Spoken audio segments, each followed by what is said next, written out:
Hola, mi nombre es María Luisa Pro Velasco y soy profesora contratada doctora en la Universidad Católica de Ávila y profesora asociada en la Universidad Pontificia de Salamanca. Mi comunicación para este congreso se titula Argumentación y contraargumentación de la existencia de Dios según Robert Spemann, que fue un filósofo alemán nacido en 1927, fallecido en 2018 y es el que tenemos en la imagen que se nos muestra aquí. El objetivo principal es dar a conocer tanto su argumentación a favor de esta existencia divina, que se encuentra en El rumor inmortal, la cuestión sobre Dios y la ilusión de la modernidad. Esta es la obra que tenemos aquí a mano derecha, traducida al castellano. También su discurso sobre este tema ha sido presentado en la Escuela Superior de Filosofía de Múnich con una aportación titulada Racionalidad y fe en Dios, en un artículo en Die Welt en la misma línea en 2005, en una obra titulada La última prueba de la existencia de Dios, que es en la que nos vamos a centrar por ser la más polémica, y en 2009 habló también en ASET, que es la Alta Escuela Società Economía Pedagogía, actualmente pues un centro de investigación superior en Venecia. Nos vamos a centrar, como decía, en la última prueba de la existencia de Dios porque ha sido criticada por su discípulo Thomas Buchheim, catedrático en la actualidad de Ontología y Metafísica en la Universidad de Múnich, en la Ludwig Maximilians, y hasta ahora estas dos aportaciones estaban en alemán solo, y en 2018 pude traducir la de Spemann y en 2019 con otra compañera la de Buchheim, que es su contrarréplica, pero hasta el momento nunca se habían puesto en diálogo estas dos, pues réplica y contrarréplica. Antes de entrar propiamente a hablar del argumento de Spemann, vamos a ver una breve clasificación de los argumentos en torno a la existencia divina. El primero de ellos pues, sería el argumento ontológico al estilo de San Anselmo de Canterbury en el siglo XII, que decía, ¿no?, que Dios es aquel ser mayor del cual no puede pensarse ningún otro, y autores para quienes fue válido este tipo de argumento, pues Descartes, Leibniz, Hegel, no le supuso demasiado problema. Por otro lado, pues como este argumento encontró críticas, por ejemplo, en Tomás de Aquino o en Kant, se esbozan también otro tipo de argumentos que son los cosmológicos, totalmente a posteriori, ¿no? Parten de la observación, por ejemplo, o de la existencia del movimiento, de la causalidad, y se remontan a esa causa primera al estilo del motor inmóvil de Aristóteles o las 5 vías tomistas. En tercer lugar, y es donde se enmarca el argumento de Spemann, estarían los argumentos teleológicos. Él va a partir del ser humano para llegar a la existencia del ser absoluto. Luego vemos pues, que es algo también interesante. Su argumentación está elaborada en 4 puntos. La primera es ver a Dios como condición de posibilidad de la existencia del hombre tal como es, libre y racional. Y aquí se habla también del concepto de creación, que es muy interesante, ¿no? Dios como posibilitante, Dios como, sí, aquel proyector de imágenes, ¿no? Y esa película donde se dan las imágenes, pues sería la vida de los hombres y Dios estaría ahí dándole, pues eso, la posibilidad de existir. ¿Qué sucede? Pues que a partir sobre todo del siglo de las luces no se ve tan claro ese concepto de Dios como fundamento de todo o de Dios causante como de la realidad. Por tanto, esto se ve muy bien en una afirmación de Wittgenstein que dice: toda la concepción del mundo moderno toma como base la ilusión de que las llamadas leyes de la naturaleza son las explicaciones de los fenómenos naturales. O sea, nos hemos creído que cuanto más conocemos de manera científica el mundo, cuanto más observamos sus leyes, pues más somos capaces de explicarlo sin necesidad de recurrir a alguien más. Lo que sucede es que las leyes de la naturaleza tampoco nos explican todo, por ejemplo, acerca del ser humano, ¿no?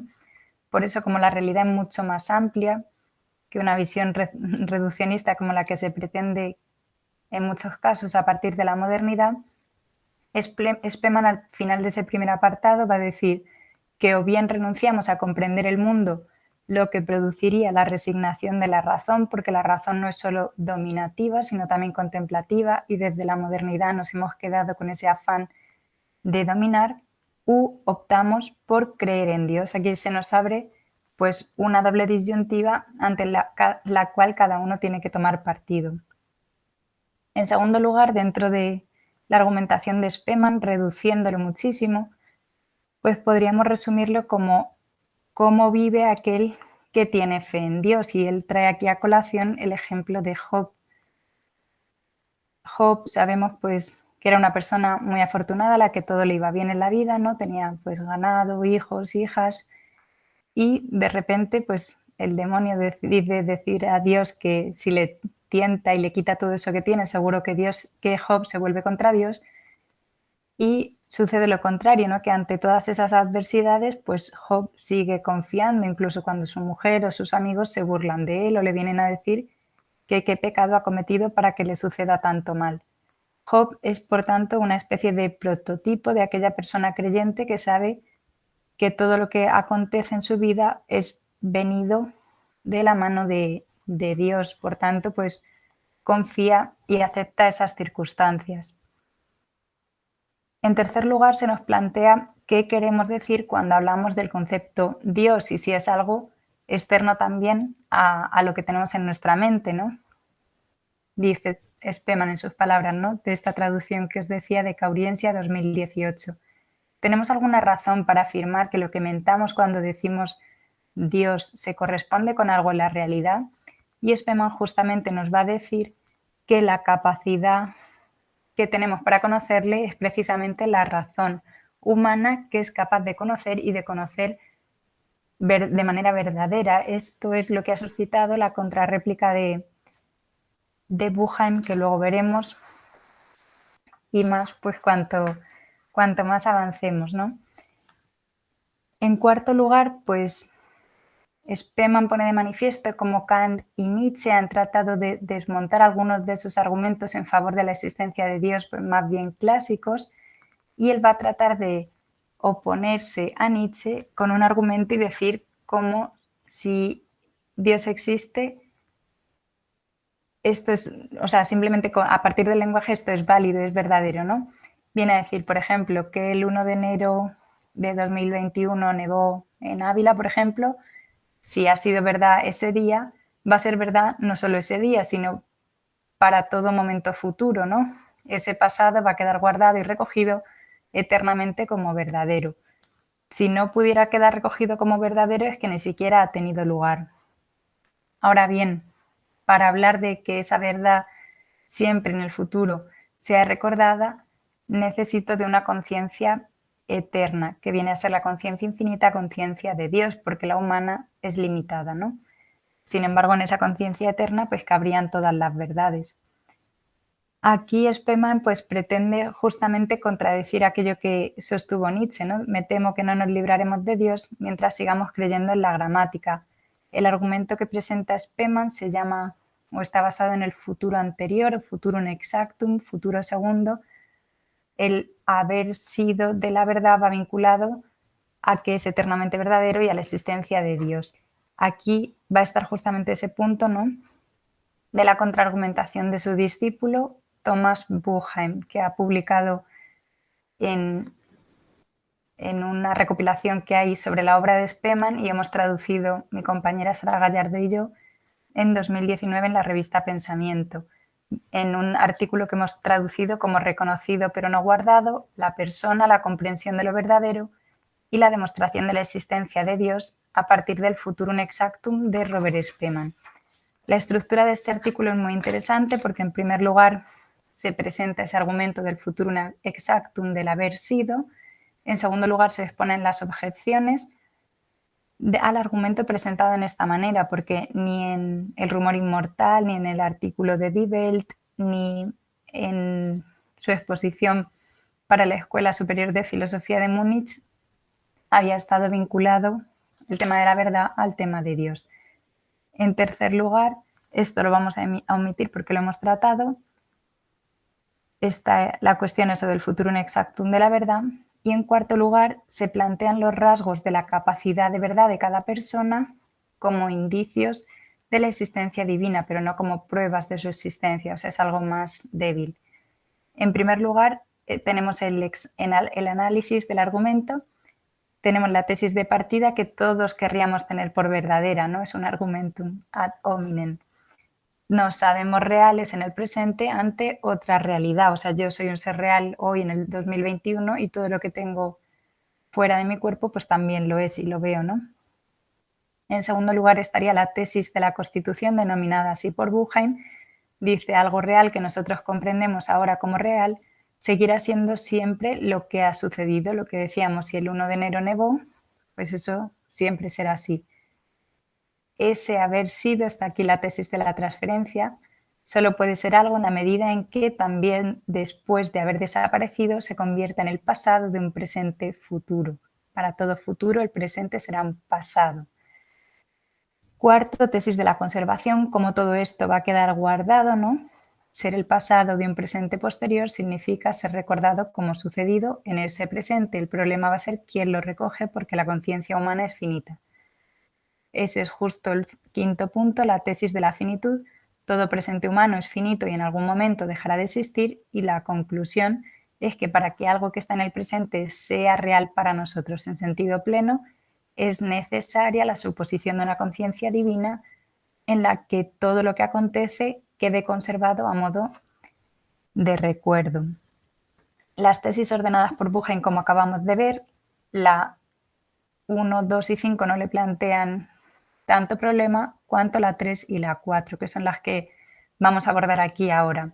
En primer lugar, la tesis 3 de la transferencia viene a equiparar los predicados temporales con todo aquello que se refiere al modo de ser de las cosas, ser posible, ser real, ser necesario. Esto lo critica Buchain, pues como catedrático de ontología y metafísica que es, y viene a decir que los predicados temporales solo son verdaderos mientras esté existiendo la cosa a la que se refieren.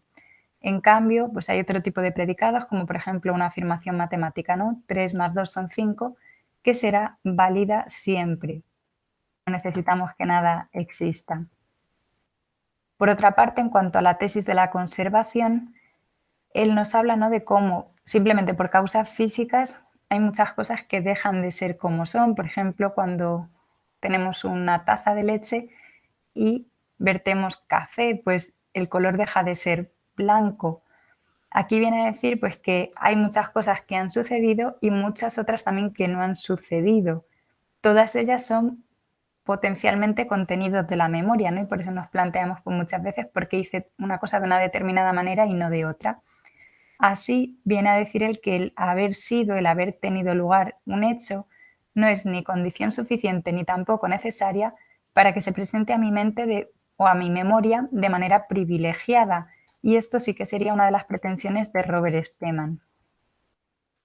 Por último, en cuanto a los rasgos personales de la capacidad de verdad, tenemos 3 principalmente, que serían pues la fe en que todo aquello que acontece en el espacio fuera de mí es real, es verdadero y no depende de mi entendimiento para existir.